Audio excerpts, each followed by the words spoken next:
माननीय मुख्यमंत्री जी, इस वीडियो के माध्यम से मैं अमरनाथ पांडे अधिवक्ता आपसे कुछ अनुरोध करना चाहता हूं, आपके हस्तक्षेप के लिए निवेदन करना चाहता हूं। बिलासपुर शहर के अरपा नदी के किनारे गरीब लोगों को पूर्व में कांग्रेस की सरकार के द्वारा राजीव गांधी आश्रय योजना के तहत आवासीय पट्टा दिया गया था। अरपा नदी पर बैराज बनाने के लिए एक साजिश कह सकता हूं मैं, गरीब लोगों के मकान के तोड़ने की कार्रवाई चल रही है। इसके लिए गरीबों को नोटिस दिया गया है और बैक डेट से नोटिस दिया गया है। कल नोटिस दिया गया है और उसमें नोटिस जारी करने का तारीख 30 मई दिया हुआ है, जबकि कल उनके द्वारा नोटिस दिया गया है और वो 6 दिन पूरा होता है, आज पूरा हो गया है और सोमवार की सुबह वो तोड़ने आने वाले हैं। नजूल अधिकारी के द्वारा नोटिस दिया गया है कि आप लोगों ने अतिक्रमण किया है। 1984 में मध्य प्रदेश के तत्कालीन मुख्यमंत्री के द्वारा गरीबों के पक्ष में ऐतिहासिक कानून बनाया गया था कि शहरों में जो गरीब लोग हैं, जो सरकारी जमीन पर 1 डिसमिल 2 डिसमिल पे काबिज रहते हैं, वो पट्टा नहीं बनवा पाते हैं, उनकी बार बार बेदखली होती है। इसके लिए अर्जुन सिंह जी ने एक कानून बनाया था, नगरीय क्षेत्रों में भूमिहीन व्यक्तियों को पट्टाधृति अधिकारों का प्रदान किया जाना, अधिनियम 1984। इस कानून में ये कहा गया था कि अगर नगरीय क्षेत्र में कोई गरीब आदमी सरकारी जमीन पर 1 डिसमिल पर अगर मकान बना के रह रहा है तो ये माना जाएगा कि उसको पट्टा दे दिया गया है। जब छत्तीसगढ़ बना और जोगी जी की सरकार आई तो उन्होंने 1984 की जगह 2000 कर दिया और उनकी सरकार के द्वारा भी राजीव गांधी आश्रय योजना के तहत लोगों को पट्टा दिया गया।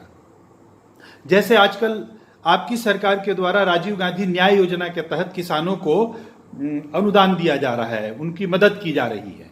अब कल कोई सरकार आए और बोले कि भूपेश बघेल सरकार के द्वारा जो न्याय योजना के तहत पैसा दिया गया था उसको हम वसूल करेंगे।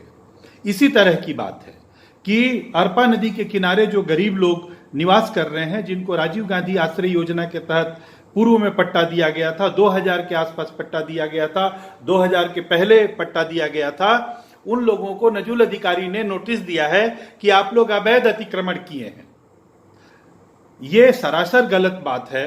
अभी बिलासपुर में कोरोना रेड जोन में है।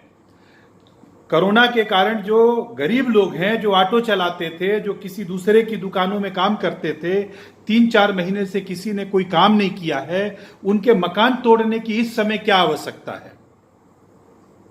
एक बहुत अमानवीय बात है। इस वीडियो के माध्यम से मैं आपको कहना चाहता हूं, आप मुझे इस बात का जवाब दे दीजिए कि दिल्ली में अगर कोई पत्रकार कांग्रेस के पूर्व राष्ट्रीय अध्यक्ष से सवाल करेगा कि छत्तीसगढ़ में कोरोना पीरियड में लोगों का मकान तोड़ा जा रहा है, तो राहुल गांधी इसका क्या जवाब देंगे?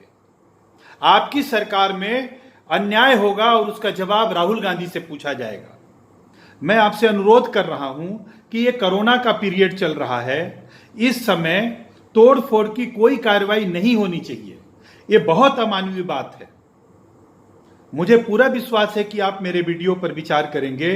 दूसरी बात मैं ये कहना चाहता हूं कि जो नगरीय क्षेत्रों में भूमिहीन व्यक्तियों को पट्टाधृति अधिकारों का प्रदान किया जाना अधिनियम 1984 बना था, उसके रूल्स बनाए गए हैं और उस रूल में कहा गया है कि जो जमीन गरीबों को आवासीय पट्टे के लिए दे दी गई है, अगर कभी सरकार को उस जमीन की जरूरत पड़ेगी तो गरीबों के साथ बातचीत की जाएगी और उन आवास में रहने वाले लोगों की एक समिति बनेगी और कलेक्टर के अध्यक्षता में, जिसमें कि कलेक्टर, एसपी और नगर निगम के आयुक्त मेंबर होंगे, ये सब लोग बैठ के बात करेंगे और पहले जो लोग उसमें रहते हैं उनको विधिवत समुचित आवास की व्यवस्था की जाएगी, उसके बाद हटाया जाएगा। बिलासपुर नगर निगम तोड़फोड़ की कार्रवाई करने वाला है, जिला प्रशासन के सहयोग से हो रहा है। इस संबंध में मैंने आपके सलाहकार विनोद वर्मा जी को भी अवगत कराया और स्थानीय जो अटल श्रीवास्तव जी हैं, जो कांग्रेस के महामंत्री हैं, उनको भी इस बात से अवगत कराया कि राजीव गांधी आश्रय योजना के तहत लोगों को पट्टा दिया गया है। अगर अरपा नदी पे बैराज बनना ही है तो अभी जबकि 5 दिन के बाद बारिश होने वाली है, अभी जबकि बिलासपुर रेड जोन के अंतर्गत आता है, अभी मकान तोड़ना कंप्लीट असंवैधानिक